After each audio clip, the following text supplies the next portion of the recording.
Bonjour à toutes et à tous et bienvenue sur Grand Lille TV pour une nouvelle édition du Rendez-vous de l'Écho. Et aujourd'hui, nous accueillons sur le plateau Arnold Fauquet. Bonjour. Bonjour. Alors, vous êtes fondateur et aujourd'hui gérant de l'entreprise Vivat, qui est spécialisée dans les services à la personne. Déjà, si vous deviez vraiment un petit peu plus définir précisément ce que l'on met derrière ce thème, service à Alors, la personne. le terme générique des services à la personne regroupe un ensemble de prestations qui peuvent être réalisées chez des particuliers. Donc, ils vont des prestations de ménage jusqu'à des prestations plus techniques, d'aide à la toilette pour des personnes âgées ou dépendantes. Alors, on a un rapide historique à faire aussi de la société. Vous l'avez créée, mais quand? Vivat a été créé en 2006. Je suis lauréat du réseau Entreprendre 2008. Et donc la société s'est rapidement développée en proposant des services à destination des personnes fragiles, donc personnes âgées, personnes handicapées ou en convalescence. Oui, les services à la personne, c'est souvent pour les trois quarts de la clientèle des personnes de plus de Les 60-70 ans. personnes âgées sont des consommateurs importants de services pour pouvoir rester chez elles dans de bonnes conditions. Voilà, on remarque que deux éléments influencent de manière importante la consommation de services à la personne. C'est l'âge d'un certain côté et puis le niveau de revenu de l'autre. Alors, vous parliez tout à l'heure de services. Il y a donc ce qui est, entre guillemets, assez simple, hein, les ménages, peut-être jardinage ou autre entretien de la maison, mais ce qui est un peu plus complexe et technique, voilà, quand on a des personnes malades, du maintien à domicile. Et là, il y a un aspect médical vraiment à Au prendre en niveau compte. de la spécificité du métier des services à la personne, c'est d'intervenir en dehors du champ des soins, du champ de la santé.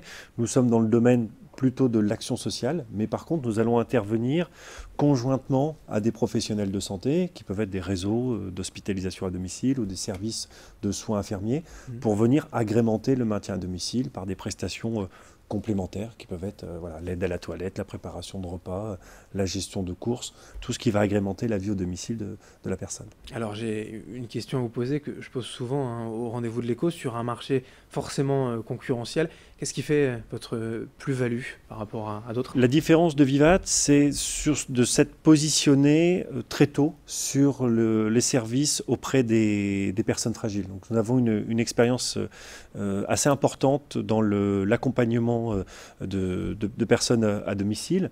Le deuxième élément, c'est que nos équipes sont structurées en compétences sociales, c'est-à-dire que nous sommes capables pour chaque personne de pouvoir bien étudier sa situation et lorsqu'elle peut bénéficier d'accompagnement financier, de mutuelles ou de caisses de retraite, pouvoir voilà, réaliser avec elle le dossier et donc répondre de manière la plus complète possible à sa demande. Alors justement, j'allais vous poser cette question forcément hein, des tarifs, du coût de ces services à la personne.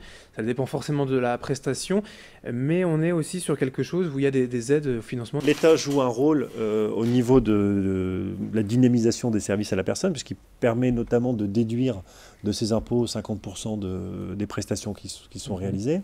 Et après, on a d'autres acteurs qui vont intervenir pour financer, qui sont notamment les départements par rapport au dispositif de politique sociale. Donc c'est notamment l'APA, l'allocation personnalisée d'autonomie, et la prestation de compensation du handicap, la PCH, qui vont permettre d'accompagner des personnes dépendantes.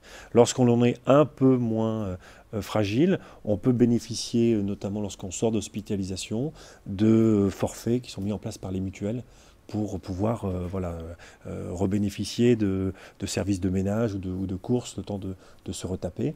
Et également les caisses de retraite qui jouent un rôle voilà, qui s'amoindrit en termes parce qu'ils ont des contraintes de financement importantes, mais jouent également un rôle dans le financement du maintien à domicile. Alors dans l'actualité de ces services à la personne, de ces entreprises, il y a de nouveaux textes de loi, de nouvelles législations hein, qui sont discutées donc actuellement à l'Assemblée par les sénateurs aussi peut-être également. Oui, voilà. Donc le texte de loi sur l'adaptation de la société au vieillissement est d'actualité.